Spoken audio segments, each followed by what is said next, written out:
Gematria Zone, isang failure experiment pala dati. Beelzebub at ang hari ng underworld na si Hades ay nagkaalitan na rin pala. Hi di Senpai ko, bali ayan yung pag-uusapan lang natin ngayon sa chapter 72 na Record of Ragnarok na pinamagatang Humanity Progress.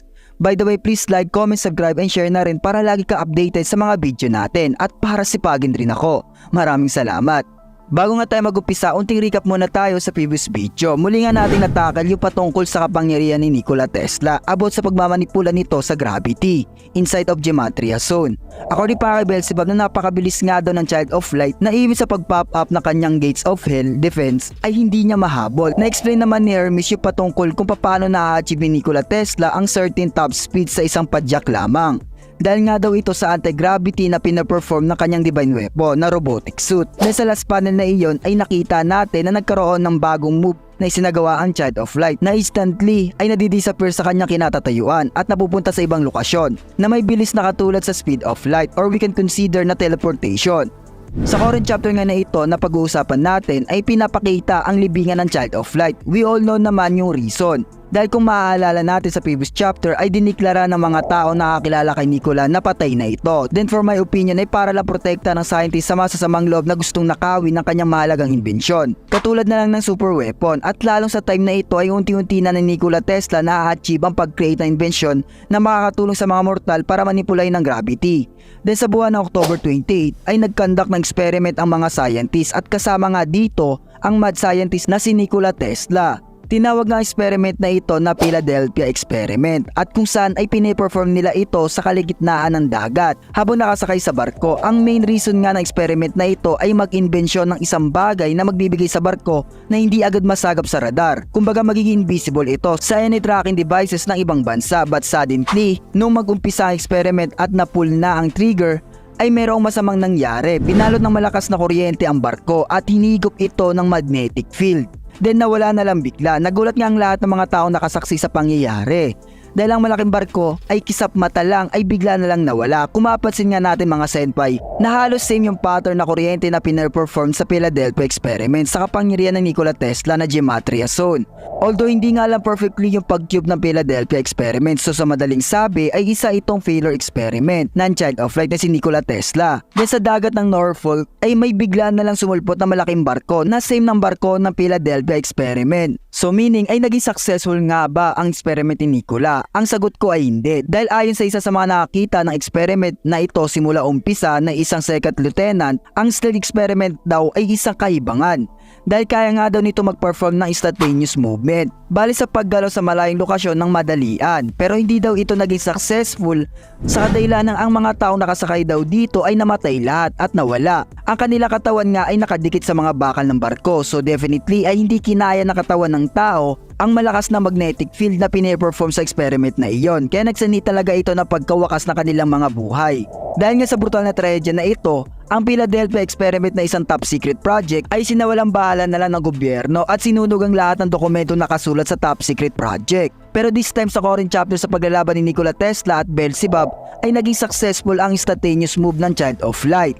Then sa next panel ay muli naman tayong ibabalik sa paglalaban ng dalawa. Matapos nga mag-perform ang Child of Light ng instantaneous movement ay bigla na lang ito lumitaw sa likuran ni Beelzebub at taakmang susuntok. Nagawa pa nga ni Beelzebub makaikot pero sa kasamaang palad ay nadirect hit siya nito sa bandang tiyan na nagsanhi sa kanya pagkakatilapon. Nagulat nga ang dalawang magkapatid na si Zeus at Adama sa kanilang nasilayan.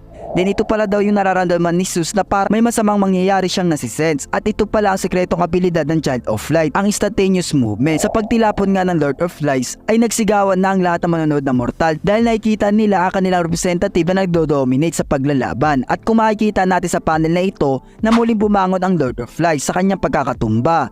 Then kung mapapansin natin na grabe yung damage na na-receive niya sa atake ng Child of Light na nagawang masira pa ang kanyang pangitas na damit. Winika pa nga nakasama ni Okita Soji na hindi niya daw napansin yung pagkilos ni Nikola Tesla. Sumagot naman si Okita Soji na hindi nga daw ito isang uri ng kilos o paggalaw. Kumbaga sa palagay ni Okita Soji na teleportation ito na kusang naglalaho sa isang lokasyon. Nag-agree nga si Kojiro Sasaki sa opinion ni Okita dahil kusa nga daw itong nag-disappear sa kanyang kinatatayuan. Dito nga mga senpai ay lubos na nang naunawaan ng Lord of Lies yung mga nangyari kung paano siya naatake ni Nikola Tesla ng ganon kabilis. Tinawag Involved nga ng Child of Light ang kanyang creation na Tesla's Wrap. At kung saan ay nagkakaroon siya ng pagkakataon ma-disappear at mapunta sa gugustuhin niyang lokasyon. Pero this time ay may napansin si Beelzebub sa abilidad ng Child of Light. Kaya ayon pa sa kanya na meron daw 3 restriction ng abilidad na ito bago ma-perform ni Nikola Tesla ng maayos. Nagulat nga ang Child of Light sa mabilis na pag-obserba ni Beelzebub sa kanyang abilidad. Ang una nga daw ay kailangan ni Nikola Tesla ng ilang oras o minuto para mabuo ang enerhiya kinakailangan niya. Kaya nung isinagawa niya ito para atakihin si Beelzebub ay never nga daw itong inactivate ulit ng Child of Light. Even maraming blind spot na makikita sa Lord of Lights o pagkakataon. At ang pangalawa naman ay kailangan ni Nikola Tesla ng malaking espasyo para ma-perform ito o masagawa ng maraming pagkilos. Kung maaalala nga natin nung gumamit si Nikola ng Tesla Step ay kusa siyang kumikilos at nagsusurpresa ng pag-atake para ma-push niya si Beelzebub sa malayo para ma-activate ito. So basically ay need ng Child of Light na maraming movement para ma-perform ang instantaneous movement. At ang pangatlo naman daw ay limitado ang pag-activate ng Child of Light sa kanyang abilidad. So meaning na hindi ito unlimited na pwede gamitin. At doon nga mga senpai ay kusa nawasak ang round valve sa kaliwang kamay ni Nikola Tesla. Natuwa nga ang Child of Light at nagsabing tama ang lahat ng sinabi ni Beelzebub. Pero ipapaliwanag o i-clarify nga doon ng Child of Light ng maayos. Ang gematria zone nga doon ni Nikola ay parang isang base na kanyang Tesla Strap. So meaning ay dito niya lang daw ito pwedeng isagawa. Kung sakali naman nalalabas siya sa sarili nitong gematria zone ay magsasani nga daw ito ng trahedya. Karagdagan pa nga daw ay kailangan ni Nikola Tesla ma-increase ang concentration ng kanyang super Tesla particles. Yung parang atom na nanggagaling sa kuryente ng Child of Light. That's why maraming sinasagawang pag-atake si Nikola para mapakalat ang kanyang super Tesla particles sa loob ng gematria zone at mag-attract ito. Invisible nga daw ang super Tesla particles dahil mailiit lang ito na sumasabay sa paligid.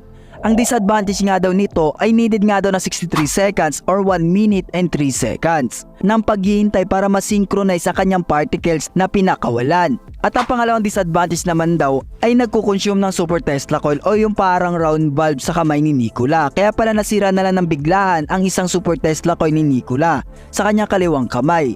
Naging tama nga ang lahat na kalkulasyon ng Lord of Lights na limitado ang paggamit ni Nikola sa kanyang Tesla Strap na abilidad. Kung mapapansin nga natin ay may 3 super Tesla coils si Nikola sa kanyang divine weapon.